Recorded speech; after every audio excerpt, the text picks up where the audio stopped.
Bonjour. Donc, je m'appelle Henri Proudhon, je suis chercheur à l'École des Mines de Paris.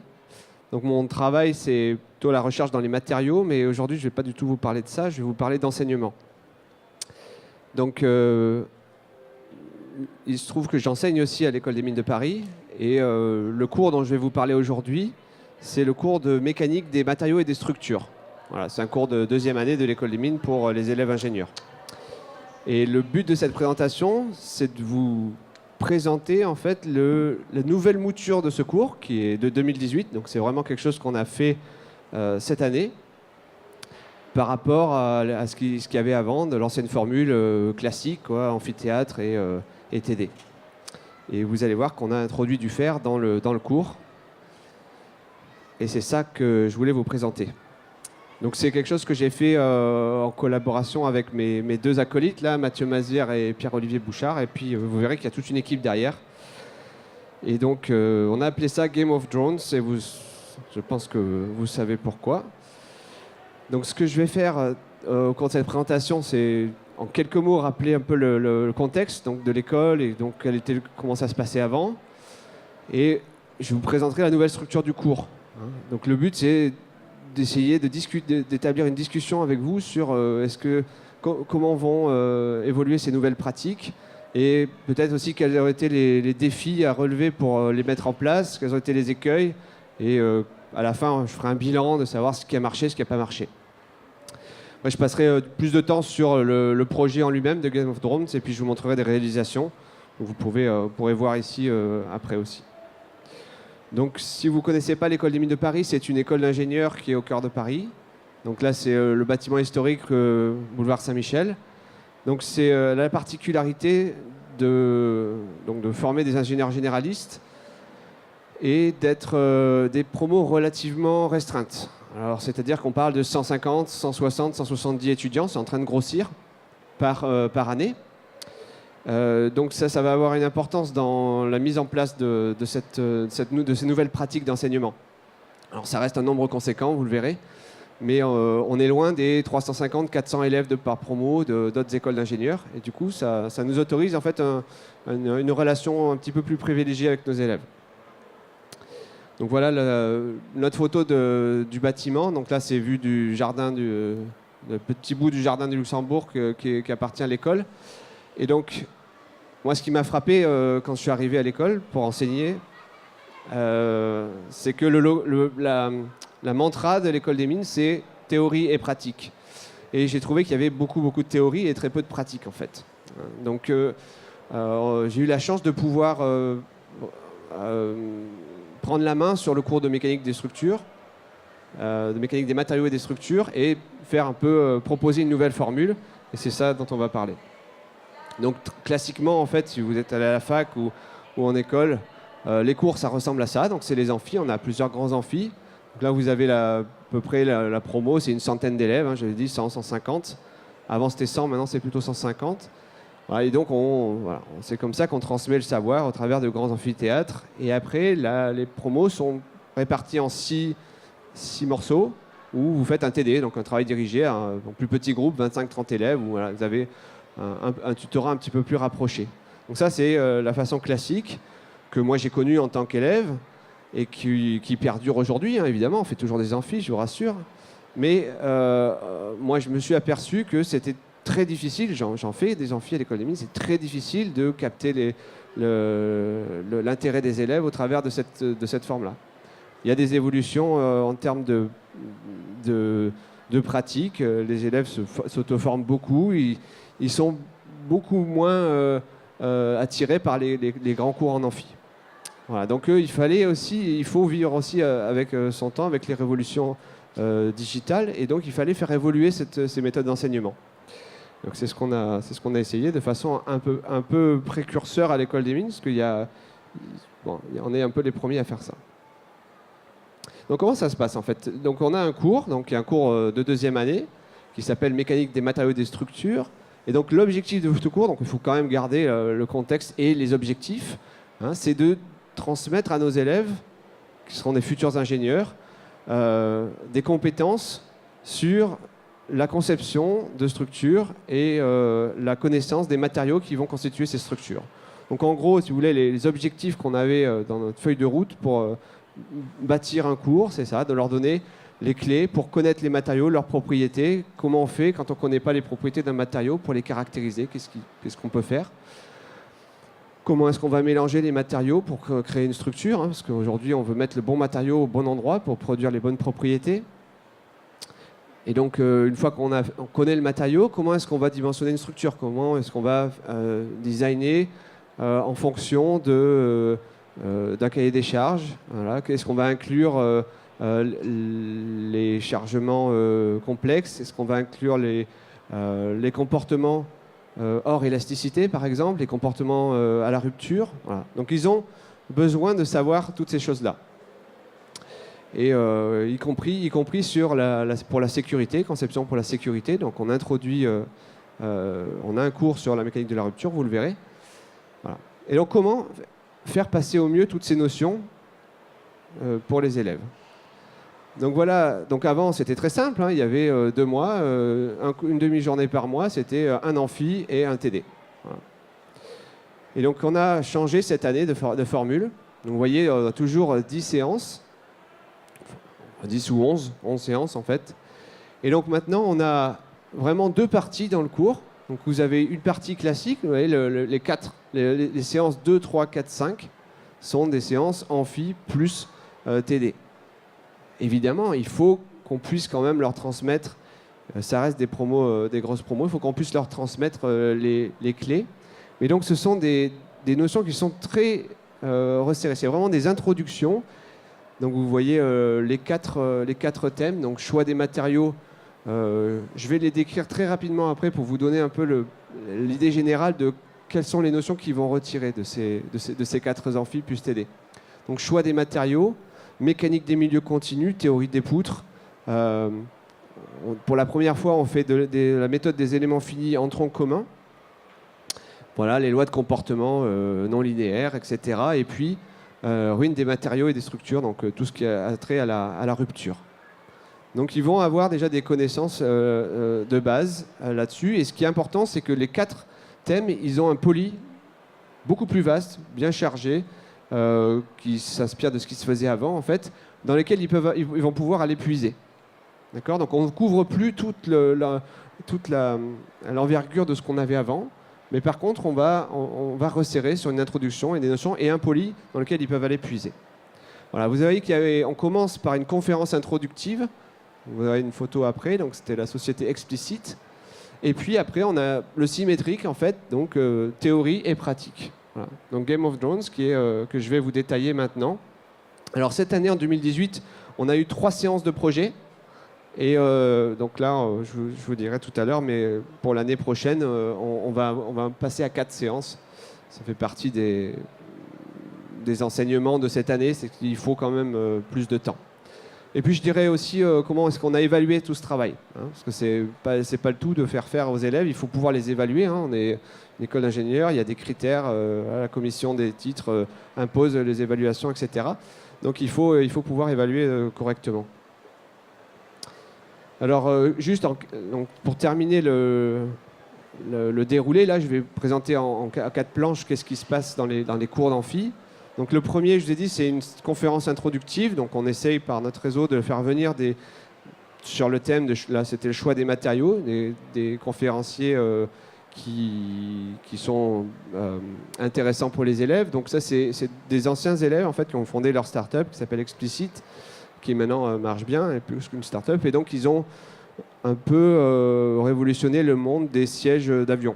Donc en mettant vraiment le bon matériau au bon endroit, ils ont conçu des sièges vraiment très très légers. Et donc vous savez que pour les structures des avions, et de transport en général, mais d'avions en particulier, il faut toujours réduire le poids pour économiser du carburant, etc. Et donc ils ont maintenant vendu leurs sièges à plusieurs compagnies. Donc, voilà, ils sont venus à l'école pour faire une conférence sur le choix des matériaux et l'importance de des cours de structure, de mécanique des matériaux et des structures dans l'industrie en général. Voilà, donc on s'est suivi le premier amphi sur le choix des matériaux, donc avec la description des grandes classes de matériaux qui sont disponibles pour la fabrication et pour le design. Voilà, avec leur usage au cours de temps, on leur introduit, je ne vais pas être technique aujourd'hui, mais on leur introduit les diagrammes qu'on dit d'HB, qui permettent de concevoir au mieux, de choisir les matériaux au mieux pour des chargements donnés. Donc ils voient ça dans une première séance. Ensuite, je vous ai dit, pour la première fois, on leur fait une introduction à la méthode des éléments finis. Donc ils ont un cours de théorie des poutres pour pouvoir faire des calculs simplifiés et une introduction à la méthode des éléments finis, ce qui va leur permettre de calculer les structures. C'est-à-dire calculer comment est-ce que ma structure, qui est en carré ou en rectangle ou en triangle, elle va répondre mécaniquement en fonction d'un comportement de matériaux donné. Donc ça, c'était le deuxième amphi. Le troisième, c'était justement sur les comportements de matériaux. Donc ils reçoivent l'essence des comportements élastiques qu'ils ont déjà vus en première année. Donc les comportements inélastiques, donc non linéaires et anisotropes. Donc je vous ai dit, il faut qu'ils connaissent les comportements des matériaux, mais il faut aussi savoir, quand on ne connaît pas un comportement, qu'est-ce qu'on peut faire pour le trouver. Donc on leur parle d'essais mécaniques, on a fait un essai de traction ici, et voilà. Donc ils sont au fait de toutes ces techniques-là, mais avec une connaissance vraiment théorique à ce stade, d'accord ? Voilà, le dernier amphi, c'est sur la rupture. Donc on leur fait une introduction à la mécanique de la rupture, voilà, pour différentes classes de matériaux, à la fatigue et à la tolérance au dommage. Donc on leur parle de safe design, donc ça veut dire je vais concevoir ma structure dans une optique où je suis sûr que j'aurai jamais de rupture. D'accord ? Donc c'est une conception typiquement qui se base sur l'élasticité et sur les limites de fatigue. Donc là, on va être le plus sécurisé possible, mais on leur parle aussi de tolérance au dommage, sachant que les matériaux ont des défauts, d'accord, et qu'on va chercher à prendre en compte la tolérance à ces défauts des différentes classes de matériaux dans le design. Donc ça, c'est très important pour l'ingénieur, et donc ils ont une introduction sur ce thème-là. Voilà, donc ça, vous voyez, c'est très resserré, en quatre demi-journées, ils voient tout ça, donc c'est vraiment des introductions ciblées, avec un gros poly derrière dans lequel ils peuvent aller piocher ensuite pour la partie pratique et pour leur vie future d'ingénieur. Donc maintenant, je vais passer vraiment à Game of Drones, donc la deuxième partie du cours, celle qui est totalement nouvelle, bien que la première partie que je viens de vous décrire est nouvelle aussi, puisqu'on l'a resserrée autour de ces thèmes centraux. Donc l'idée, c'était vraiment d'introduire une partie pratique pour toute la promo. Et ça, c'est un peu le défi, c'est que vous avez 160 élèves et vous voulez les faire pratiquer, faire des essais sur des matériaux, faire du design, faire de la fabrication, etc. Et donc, j'ai tourné ça pas mal dans ma tête pendant un moment. Donc, c'était lors d'une période où j'étais aux États-Unis, donc j'ai pu aussi voir d'autres choses qui se faisaient ailleurs. Et puis, donc, je suis arrivé avec cette idée auprès de mes collègues un peu folle de dire et si on faisait un grand challenge de conception et de fabrication d'une structure qui serait faite entièrement conçue et fabriquée et testée par les élèves, et puis on les mettrait en compétition amicale pour répondre à un cahier des charges et pour appliquer ce qu'ils ont vu dans la première partie du cours. Et donc, bon, on a décidé de se lancer là-dedans. Donc ça, c'était, on va dire, il y a 2 ans. Et donc pour faire ça, on a cherché une structure qui aurait un certain défi technique à réaliser, qui puisse attirer les élèves, parce que si on va leur faire concevoir une plaque d'égout, ça va peut-être pas les motiver tellement. Donc voilà, donc on avait ça, et donc on s'est dit, j'ai proposé en fait de faire un châssis de drone. Bon, ça a effrayé pas mal mes collègues au début, même moi en fait j'étais très effrayé parce que personne n'y connaissait rien du tout au drone. Et donc on s'est lancé là-dedans. Et donc on a du coup commencé par en faire un nous-mêmes. Du coup ça nous a permis de choisir un peu les parties du kit électronique. Et puis il a fallu s'équiper. Au niveau de l'école, il n'y avait rien pour fabriquer. D'accord ? Et donc là, entamer des démarches auprès de la direction d'enseignement pour équiper l'école en moyens qui nous permettraient de faire fabriquer des drones à 160 élèves en même temps. Alors voilà un peu ce qui est sorti du brainstorming qu'on avait de départ. Donc, ce qu'on voulait, c'était leur fournir, donc c'était vraiment les faire travailler sur la partie mécanique des structures. Donc déjà, il fallait que toute la partie électronique, on la leur fournisse clé en main. D'accord ? Donc on a choisi les éléments. Donc je vous reviendrai très vite après sur les éléments si ça intéresse certains d'entre vous. Donc vous les voyez ici. Hein. Donc tous les mêmes pour tous, avec des spécifications de départ, avec notamment, bon, vous pourrez l'observer après, mais la petite plateforme qui est là, qui pour mettre la carte de contrôle, on leur a imposé. Je reviendrai après parce que ça permet de simplifier un petit peu les choses. Mais en dehors de ça, le design était totalement libre, donc complètement libre. Et c'était vraiment la surprise de savoir si on allait avoir que des designs tous les mêmes ou des choses différentes. Donc on leur donnait un cahier des charges qui était d'essayer, ce serait leur note en fait, hein, de maximiser la rigidité du cadre, de maximiser la force maximale à rupture, et de minimiser le temps de vol. On a fait des chronos sur un décollage de 0 à 6 mètres. Voilà. Voilà. Donc ça, c'était leur cahier des charges. Et donc l'idée, c'est qu'ils devaient concevoir un design, le simuler, donc faire des calculs dessus en mettant les bonnes lois des matériaux, etc. Fabriquer et tester. Et faire ça, si possible, de façon itérative avec une approche un petit peu agile. Donc c'était un vrai défi. Et donc pour ça, donc il a fallu qu'on se dote de moyens. Donc on a séparé cette espèce de boucle de brainstorming en 3 parties. Hein, vous avez une partie choix des matériaux. Donc on leur a mis à disposition, dans le cahier des charges, ils avaient droit qu'à 3 matériaux, c'est-à-dire du plastique PLA, qui est lié finalement à la méthode de fabrication d'impression 3D, du contreplaqué donc du bois, qui est lié, lui, à la machine de fabrication de découpe laser, et de l'aluminium, lié aussi à une autre machine de fabrication en fraisage. Mais pour ce qui est des matériaux, ils avaient droit qu'à ces 3 matériaux-là. D'accord ? Donc, voilà. On leur donnait les matériaux, mais ils ne connaissaient pas les propriétés. Donc, il fallait qu'ils trouvent les propriétés. Pour ça, ils avaient accès à des machines d'essai mécaniques. Donc ça, on avait pu acquérir ça il y a quelques années déjà à l'école des mines. Donc ils ont fait des essais de traction, des essais de flexion, tout instrumenté pour mesurer les propriétés. Voilà, donc ils ont vraiment pu se former là-dessus. Ils ont même fait des essais de tolérance au dommage en entaillant certaines éprouvettes pour qualifier la réponse à un défaut préexistant dans la structure. Donc ça, c'était la partie choix des matériaux. Une deuxième partie, conception et calcul. Donc ils avaient accès à CATIA, en fait, via la plateforme 3D Experience, où ils pouvaient dessiner en 3D leur design. Ensuite, vous allez voir quelques exemples. Ensuite, ils avaient accès à des simulations par éléments finis, donc ils pouvaient calculer la réponse mécanique de leur structure une fois qu'ils avaient introduit les paramètres du matériau dedans. Donc là, vous allez voir, il y a un gros travail d'échange entre les élèves. Et puis, une fois que le design est un peu plus ou moins validé, ou en tout cas un premier design, c'est transmis à la partie fabrication, les élèves qui s'occupent de la partie fabrication, où on va fabriquer les pièces et pouvoir assembler les drones et les tester. Évidemment, vous allez voir, hein, tout ça devait communiquer, et donc il y avait une grosse tâche de gestion de projet pour les élèves, parce que le temps était très contraint. Tellement contraint que ça paraissait impossible au départ de dire « Ok, on part de zéro, et on va construire un drone en 3 demi-journées ». Parce qu'ils ont eu 3 séances en fait, de projet pour séparer d'une semaine, pour faire ça.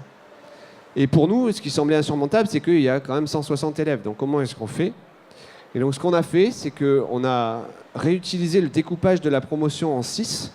Donc vous aviez 6 équipes, entre guillemets, hein, qui étaient constituées de 25 à 30 élèves à peu près.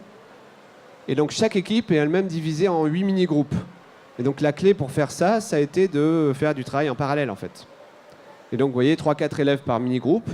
Donc on avait 3 mini-groupes qui travaillaient sur les matériaux. Donc ils avaient des éprouvettes qu'ils ont pu tester en traction, en flexion pour qualifier les comportements. Il y avait un groupe qui travaillait sur le dessin de leur structure, qui donnait ensuite au calcul de structure, qui pouvait calculer la réponse, qui eux-mêmes après validaient les calculs et les dessins étaient donnés en fabrication où ils allaient fabriquer les pièces. Il y a un groupe qui s'occupait de l'assemblage et des tests, configuration de la carte de vol, etc. Et puis, important, un groupe qui faisait la gestion de projet, qui passait les fichiers d'un groupe à l'autre. Voilà. Donc tout ça travaillait en parallèle et via le groupe de gestion de projet. En parallèle, mais aussi dans des endroits différents. Donc là, c'était assez sympathique, c'est qu'on a investi toute l'école, en fait. On a réquisitionné beaucoup d'espace. Donc vous avez compris, la promo était divisée en 6, mais on n'avait pas les 6 en même temps, on n'avait pas les 160 élèves en même temps, c'est impossible. Donc on avait détriplé toutes les séances. Donc pour les élèves, ils voyaient 3 séances, mais nous, on avait en tout 3 x 3, 9 séances avec eux. Et donc on avait en gros 2 fois 25-30 élèves en même temps. Et ils étaient répartis dans 3 espaces différents. Donc il y a la salle mécanique, fraîchement rénovée à l'école des mines, avec les machines d'essai, etc. Donc c'est un bel espace de travail où ils peuvent tester leurs matériaux. Les espaces informatiques où là ils avaient accès à la plateforme 3D Experience, donc, et puis Abacus pour les éléments finis, donc pour calculer leur structure. Et puis l'atelier où on a mis les nouveaux moyens de fabrication. Et donc vous voyez que tout ça collaborait gentiment en parallèle via le groupe gestion de projet qui faisait la navette entre eux. Donc je vous ai dit que pour ça, il a fallu qu'on s'équipe à l'école parce qu'on n'avait vraiment aucun moyen. Le seul moyen qu'il y avait, c'était un Charlie Robot en panne. Bon, et du coup, on a eu la chance quand même que la direction des études nous suive vraiment sur le projet et nous permette de s'équiper. Donc bon, c'est des moyens qui sont encore limités, mais ça a permis quand même, vous allez voir, de faire le projet. Donc j'ai pu acheter 2 imprimantes 3D Ultimaker. Donc vous reconnaissez là une 2 Extended et puis une 3. Donc qui ont servi pour tout ce qui est impression 3D. Très important, donc une Trotex P100 pour la découpe laser, pour découper le contreplaqué. Donc ça, c'est très précieux parce que c'est très rapide comme moyen de fabrication. Donc pour faire dans si peu de temps, dans tant de contraintes de temps, c'était vraiment essentiel d'avoir ce matériel-là. Et puis pour l'aluminium, eh bien, on a loué en fait une CNC, une X-Carve pendant 1 mois, voilà, parce que le Charlie Robot qu'on avait en fait initialement était en panne. Voilà, donc avec ça, rien qu'avec ça, plus à l'atelier, il y a quand même le matériel de base, on a pu fabriquer les pièces. Donc j'ai dit que je reviendrai un tout petit peu sur le matériel. Donc ce qu'on a fourni aux élèves, c'était donc issu d'un kit de drone, hein, donc classique. Donc la carte contrôleur, celle-là, donc c'est une CC3D, une Copter Control 3D, donc c'est vraiment du matériel peu cher, hein, c'est 10 € la carte, et que ça se configure et ça se pilote via LibrePilot. Donc on a découvert ça en fait l'année dernière, hein, ça marche très bien.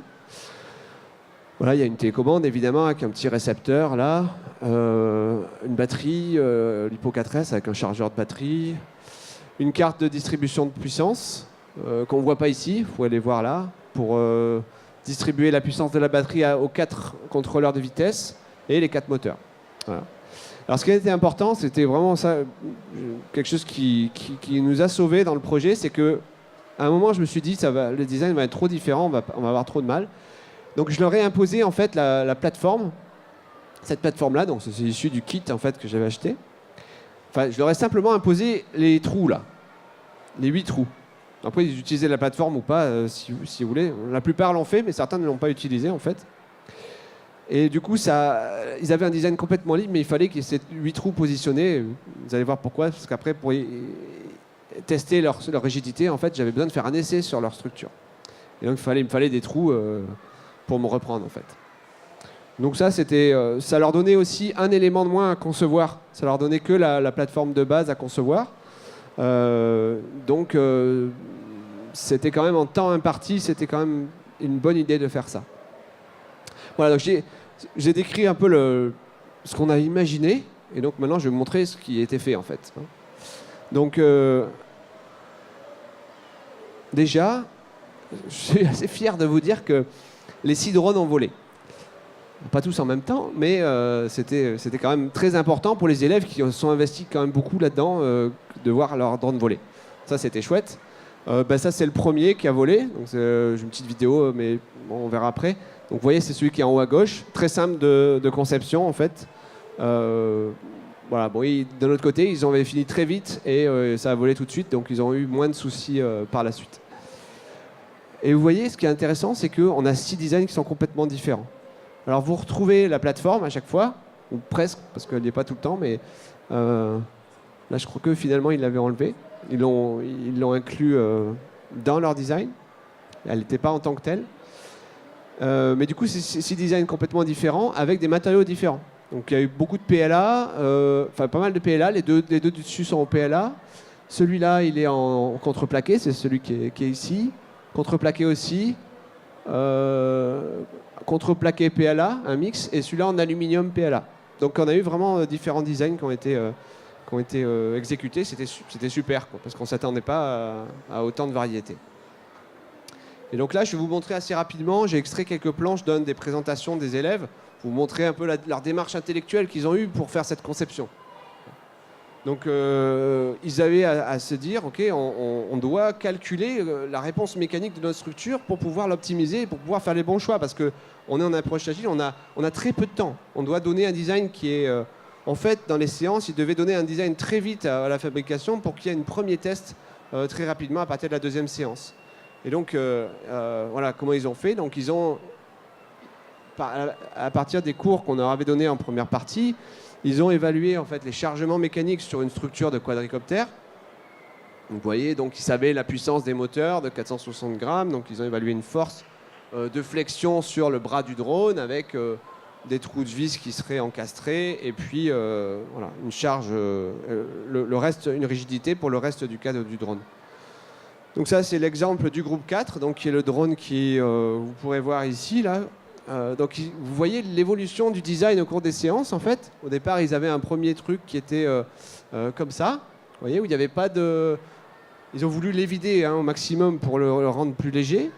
Et puis, ils n'avaient pas de bras là, qui reprenaient les efforts. Et donc, ils ont fait des calculs, je vais vous montrer. Ils ont montré qu'ils sont aperçus que c'était pas assez rigide, en fait. Et du coup, ils ont modifié le design, vous voyez, un premier modif et une deuxième modification qui est celle qui vous est présentée ici.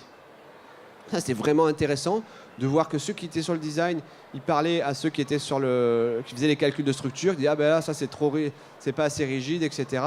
Modifie-moi, mets-moi un longeron ici, etc. » Et ensuite, à la fabrication, on envoie le fichier SVG, ça arrive à la découpe laser, enfin, c'était incroyable. Donc là, voilà, ils ont eu les propriétés qui venaient des groupes qui faisaient les essais en parallèle sur les matériaux. Donc pour mettre dans le calcul, pour calculer la réponse du matériau, il fallait mettre les bonnes propriétés. Hein, je pourrais vous donner plus de détails si vous voulez, hein, mais c'est... en gros, ils ont utilisé Abacus, qui est un logiciel pour les éléments finis, dont on leur avait fait une introduction. Oui, ils modélisent leur cadre dans le logiciel. Ensuite, ils mettent les conditions limites, ce qu'on appelle les conditions limites, qui sont de dire où est-ce que c'est fixé, où est-ce que j'appuie ma force, etc. Ils font un maillage de la structure. Et après, ils calculent la réponse mécanique. Donc ça, c'est des choses que on fait classiquement dans les calculs de structure. Ce qui est présenté là, c'est la contrainte. D'accord ? Donc c'est la force par unité de surface qui va être soumise au matériau. Et donc, ils regardent comment ça se passe, comment ça se déforme avec la force qui est supposée s'appliquer sur cette structure. Voilà, donc c'était... voilà, donc vous voyez, ils ont testé les 3 designs différents. Bon, après, c'est une présentation de restitution. En fait, ça s'est fait au fur et à mesure. Hein. Là, ils vous l'ont mis pour vous montrer l'évolution, mais ça s'est fait au fur et à mesure. Et donc, comme ça, ils ont pu montrer que le drone 2 est trop flexible, et donc ils sont passés à la version 3 en rajoutant des longerons un peu partout. Et donc, au final, le matériau qui est choisi, c'est un matériau contreplaqué pour celui-là, avec des renforts en aluminium. D'accord ? Ils se sont dit, c'est bien comme ça, mais la structure est bien. D'accord ? Elle est optimisée du point de vue du chargement mécanique qu'on nous a donné en cahier des charges. Par contre, elle est quand même pas suffisamment rigide. Donc on veut rajouter un peu de rigidité. Et vous voyez, ils ont mis des longerons en aluminium par-dessous, là, des raidisseurs, qui finalement, vous verrez dans la version finale, n'y sont pas parce qu'ils n'ont pas réussi à la fabriquer. Ils ont un problème de fabrication le dernier jour et du coup, ça n'a pas pu être appliqué. Donc il y a eu aussi des soucis. Mais nous, ce qui nous importait, c'est que les élèves ils aient ce mode de travail. Et ça a marché. Donc ça, c'est une grande fierté pour nous de ce point de vue-là. Alors un petit mot sur l'évaluation. Parce qu'il fallait quand même évaluer tout ce petit monde-là. Donc vous avez 160 élèves. Donc on a fait une grande journée de restitution. Voilà, une grande journée de restitution où le matin, en fait, ils faisaient une grande présentation, donc équipe par équipe. Donc il y avait 6 salles séparées, hein, avec un jury de 2 personnes dans chaque salle. Et donc chaque mini-groupe de 3 ou 4 élèves présentait un petit peu son travail dans une présentation unifiée d'environ 1h30. Donc ça, c'était une partie de la note. Et ensuite, il y a eu les tests mécaniques. Dans l'approche de départ, on leur avait dit on va tester la rigidité, on va vous classer et vous mettre une note en fonction de la rigidité, la force max, etc. Donc ça, finalement, on ne savait pas trop comment on allait le faire au départ parce qu'on ne savait pas quel design on allait avoir. Et donc, en fait, ce qui s'est passé, c'est qu'on a réutilisé le banc de flexion dans la salle mécanique. Moi, j'ai imprimé une petite pièce comme ça avec les bons trous dont ils avaient l'obligation de les inclure dans leur design, ce qui a permis de faire des essais. Donc, je vous fais passer. Vous pouvez voir, ça c'est un... Du coup, on a dû fabriquer aussi des morceaux, des clones, si vous voulez, de leur structure, souvent des moitiés, pour pouvoir les tester et les détruire, en fait. Hein. Donc moi, j'ai filmé tous ces essais-là, et je leur ai retransmis, parce qu'ils étaient en soutenance pendant ce moment-là, donc j'ai fait ça en parallèle. Et l'après-midi, je leur ai retransmis le film de leur essai. Ouais. Donc là, vous voyez le banc de flexion qui est modifié. On a enlevé les poutres de soutien de la flexion. J'ai mis ma pièce là que je vous fais passer. Et puis j'ai pris les morceaux de chaque design de drone et je les ai testés en flexion, à rupture. Donc vous voyez, ça c'est le premier design en PLA, qui est très peu rigide en fait, mais qui ne rompt pas. Le deuxième design en PLA à gauche, là. Le troisième, c'est celui en alu qui a quand même survécu, qui est là. Donc le quatrième, c'est aussi celui qui est ici, vous voyez. Donc on a plus le... Là, c'est après rupture, donc lui, il est quand même assez rigide. Donc il casse assez tôt. Et ça, c'est le meilleur des designs, en fait, celui que je vous fais passer. Donc c'est vraiment une vraie structure. Là, les élèves ont vraiment travaillé sur la base des cours qu'ils ont eus pour résister à la flexion. Bah, il faut faire soit du composite, soit si on n'a pas des composites à disposition, il faut mettre la matière loin de la fibre neutre. Donc c'est vraiment ce qu'ils ont fait avec ce design-là, qui marche très très bien et qui vole très très bien. Donc voilà, à la fin, si vous voulez, on avait des courbes comme ça, on a pu les classer, leur donner une note qui était pondérée par leur présentation du matin. Ils avaient un pitch à faire de 3 minutes aussi pour présenter les choix techniques devant le directeur de l'école des mines. Et puis le temps de vol aussi, je vous ai dit, on a chronométré les temps de vol de 0 à 6 mètres. Ce n'est pas forcément une très bonne idée, on peut en reparler, mais donc ils ont eu une note qui était en fait la moyenne de tout ça. Donc pour conclure, avant d'ouvrir peut-être le débat, donc on offre maintenant un nouveau cours qui est vraiment un peu une petite révolution dans la façon dont on fait l'enseignement à l'école des mines, donc avec théorie et pratique, travail en équipe, introduction à la fabrication digitale. Et on a essayé de préserver les fondamentaux, hein, qui est leur faire passer quand même des connaissances sur la mécanique des matériaux et des structures. Et le pari qu'on fait, c'est qu'on a beau réduire de façon très importante les heures de cours qui sont consacrées aux enseignements en amphi. On pense que la mise en pratique en fait, est une meilleure façon de leur faire exprimer en fait, les enseignements qu'on leur distille au début. Voilà. Alors les petits, ce qui a été donc après la première année, c'était un peu épuisant pour moi et mon équipe, mais il faut voir que même s'il n'y a que 2 équipes de 30 en parallèle en même temps à chaque fois, il y a 3 salles. Donc on est une équipe de 15 enseignants pour les encadrer. Il faut que ça soit hyper cadré, hyper réglé. En pratique, rien n'est réglé, rien n'est cadré, mais au maximum, ce qu'on peut faire avant, tout ce qu'on peut faire avant, ça aide le jour J. Voilà, c'est juste pour vous montrer là. Ça, c'est les plannings qu'on leur donne avec ce qu'ils doivent faire, ce qu'ils doivent donner à quelle équipe, etc. Donc c'est les 8 mini-groupes qui doivent communiquer entre eux. Donc vous voyez, en gros, hein, sur chaque séance, donc cette année on avait 3 séances, ils ont un truc à faire et à qui le donner pour que l'info elle passe bien, etc. Donc bon, sans rentrer dans le détail, on a décidé que le temps était quand même trop contraint sur 3 séances. Et donc on a une séance de plus cette année. Donc le message, c'est quand même que l'expérience, on va la reconduire. Donc c'est quand même un succès. C'est un fort engagement pour les enseignants. Mais bon, les élèves ont quand même plébiscité le cours. Donc à la fin, ils nous évaluent, répondent à un questionnaire et ils nous notent. Et donc on a eu de très bonnes notes cette année sur l'évaluation du cours. Voilà. Donc je m'arrête là. Puis j'espère qu'on peut discuter de ces nouvelles pratiques. Si vous avez des questions, je suis vraiment prêt à partager l'expérience. Voilà. Merci.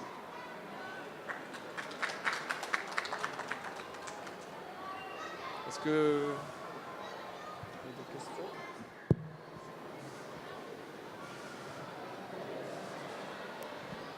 Oui, je trouverais effectivement votre idée est très bonne. Comment, dans les specs que vous avez donnés aux étudiants là, pour concevoir, vous avez intégré les techniques d'assemblage, collage, vissage, etc. Parce que visiblement, vous ne l'avez pas évoqué sur le...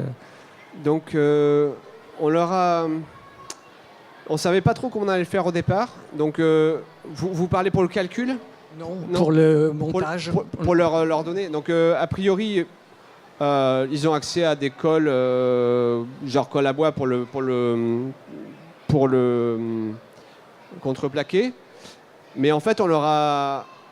Donc, sur la partie CAO, un des enseignants, parce que moi j'étais vraiment pris complètement par la fabrication, donc on recevait les machines, etc. J'avais pas le temps de faire le reste, mais un des enseignants ceux qui s'occupaient de la partie CAO, il connaît très bien ces techniques-là aussi, donc il a pu former les élèves en amont. On a eu une petite séance juste pour les groupes CAO. Il leur a montré les techniques de T-slot, etc. Ce qui fait que on a pu avoir quelque chose comme ça.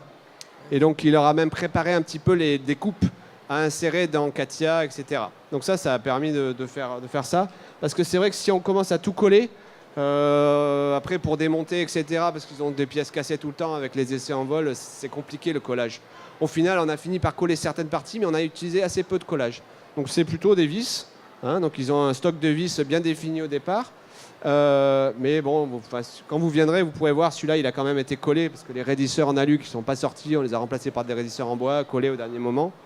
Bon, voilà. Mais sinon, vous voyez, là, ça, c'est assemblé mécaniquement par des vis. Et ça, ils peuvent le prendre en compte simplement dans le calcul par de l'encastrement. Voilà. Oui, merci. Oui, bonjour. Je voulais savoir, pour le test de vitesse, comment vous avez fait du coup pour avoir quelque chose à peu près normalisé, puisque si j'ai bien compris, c'était piloté à la main. Oui. Donc, c'était en disant aux élèves de pousser le manche à fond, puis... Ouais, alors ça, c'est une erreur de ma part. C'est qu'on aurait... on a fait en fait un chronométrage dans le jardin, là, dans la première photo du départ. Donc il y a une grande terrasse. Donc moi, j'étais sur la terrasse, donc qui est surélevée par rapport au jardin. Donc on avait construit une base d'envol, découpée au laser, évidemment. Vous mettez leur drone et puis on leur donnait un chronomètre. Et moi j'étais donc sur une table sur la terrasse à environ 5 mètres ou 6 mètres de ligne de vue. Et donc je chronométrais leur temps de vol. Et effectivement, cette année ça va être différent, ça va être aller et retour. Parce que là, les élèves, on leur dit aller le plus vite possible en allant, c'est manche à fond. Et le drone, en général, il ne revient pas. Donc c'est dommage parce que tous les drones ont été détruits comme ça, plus ou moins, pas tous. Mais donc j'ai réparé, vous allez voir, j'ai réparé celui-là avec du PLA imprimé ce week-end. Mais j'avais perdu le fil de ce que je voulais dire. Mais du coup... ils avaient 3 essais. Comme c'est quand même un petit peu difficile à piloter, ils n'ont pas eu trop le temps pour s'entraîner. Ils ont eu 3 essais pour faire, et on a pris le meilleur temps. Voilà. Et est-ce que vous pensez du coup que ce serait possible de mettre par exemple, un petit ordinateur de vol comme une Raspberry Pi 0 ou quelque chose comme ça, qui fasse en fait le contrôleur et qui... Oui, c'est possible, je pense, mais faut voir. Normalement... Même il n'y a pas besoin parce que la carte de contrôle, on peut la programmer en automatique avec des séquences en fait. Il y a différents modes de vol et donc il suffit de programmer un mode de vol je monte pendant tant de temps, je stabilise et je redescends. Et en fait, avec la télécommande, on peut activer les modes de vol avec, ils ont des switches sur en haut et en bas. Donc ça serait possible effectivement. Merci pour l'idée, je n'avais pas pensé. Merci. Je ne sais pas s'il y a d'autres enseignants ou des expériences un peu similaires. Une question un peu innocente. Oui. Dans les choix des matériaux imposés, pourquoi interdire l'utilisation du carbone, qui est à mon avis une des matériaux les plus intéressants? Tout à fait, c'est une bonne question. On avait... on n'avait pas forcément à disposition à ce moment-là. On n'a pas forcément provisionné. Donc on a fait vraiment comme on a pu un peu avec ce qu'on avait. Comme je dis, on a reçu les machines juste avant et tout. Donc c'était une question de ce qu'on avait testé, ce qu'on voulait... Après, ce qu'on leur a expliqué aux élèves, c'est qu'effectivement, on leur a pas caché que, évidemment, si on devait vraiment faire l'exercice, on a qu'à regarder sur Internet, la plupart des cadres, ils sont en carbone. Maintenant, c'est quand même le meilleur matériau pour faire ça. Simplement, on leur a dit, prenez ça comme un exercice des contraintes imposées et faites le mieux dans le cadre imposé. Voilà. Donc, c'était un peu l'idée. Cette année, on va peut-être autoriser le carbone. Il faut qu'on puisse le découper au laser, etc. Mais, ouais. Notre crainte, c'était aussi quand même d'avoir tous les mêmes designs et qu'ils ne travaillent pas sur la partie conception d'une structure. Ce qui en fait était finalement infondé. Mais bon, il faudra voir aussi sur le temps, hein, parce que cette année, ça sera peut-être différent, je ne sais pas. Mais c'est vrai que les élèves qui ont conçu cette structure-là, en trois demi-journées, c'était super, quoi. Ils ont été un petit peu aidés, hein, mais ils ont quand même tout fait eux-mêmes, quoi. Et est-ce qu'en termes de retour d'expérience en tant qu'enseignant, vous avez en fait senti un changement dans la facilité d'apprentissage des étudiants? Est-ce qu'ils ont mieux maîtrisé les concepts plus vite en ayant en fait cette praticité accrue par rapport à un enseignement classique sur le cours de résistance des matériaux? Oui, alors je vais répondre partiellement parce que j'étais, moi, donc dans la troisième partie, fabrication, parce que je gérais cette partie-là, et assemblage, tous les problèmes techniques qu'on a eu au niveau du matériel, au niveau des drones, etc., enfin au niveau des moteurs. Mais du coup, j'ai pas vu trop, c'était un vrai regret pour moi, en fait. J'ai pas vu ce qui se passait vraiment en test mécanique et en design, mais donc le retour des enseignants qui ont pratiqué est vraiment très positif. Et le retour des élèves aussi. Un bémol de ça, c'est qu'ils ne font pas tous la même chose. Donc certains n'auront pas fait de matériaux. En fait, ceux qui ont fait l'assemblage, ils n'auront pas fait de tests sur les matériaux. Donc ça, c'est quand même un bémol. Après, on le compense avec le travail en équipe et avec le fait que la première partie du cours, ils ont tous fait en tronc commun, hein, les matériaux, etc. Mais voilà, donc il faut bien faire attention à ça, il faut faire mieux circuler l'information, parce que du coup, les réunions de projet, tout ça, ils ont plein d'autres trucs en parallèle et tout ça, donc c'est très compliqué. Et donc cette année, on va imposer l'utilisation de la plateforme 3D Experience pour tout le monde et pour les revues de projet, et aussi pour que l'enseignant référent, chaque groupe, chaque équipe, elle a un enseignant référent, puisse aussi avoir le compte-rendu automatiquement. Parce qu'ils devaient faire un compte-rendu après chaque séance. Mais bon, en gros, on l'avait 10 minutes avant le début de la séance d'après, quoi. Donc c'était pas, on pouvait difficilement les aider, les corriger là-dessus. Donc, bon, ça dépendait des groupes, hein, mais voilà. Donc il faut des bons outils pour ça quand même. Mais sur votre question précise, je pense que la réponse est oui. Ils ont eu une telle implication. Bon, il y en a... Alors ça, évidemment, il y a eu dans les projets, il y a toujours quelques tirs au flanc, hein, mais c'était très faible, très faible. Et donc, majoritairement, ils étaient très engagés et ils ont appris énormément.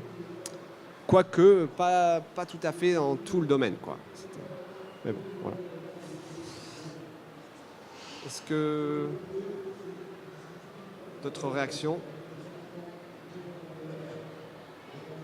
Ben, si vous voulez venir voir j'ai amené 2 réalisations qui n'ont pas trop souffert. Donc, là, j'ai oublié de mettre les hélices. Donc c'était les groupes 3 et 4. Celui-là, ils avaient décidé de le faire en alu. Oui. Donc, vous pouvez voir la base là qui était... Alors, ils ont retourné le truc pour mettre la batterie en bas pour avoir un peu de poids en bas. Voilà, bon. Eux, ils ont appris que l'aluminium était conducteur, parce que la première fois, ils ont vissé la plaque de puissance dessus. J'étais pas là et apparemment. Ouais. Et donc, j'en ai recommandé une. Allez. Ouais, c'est 500 grammes.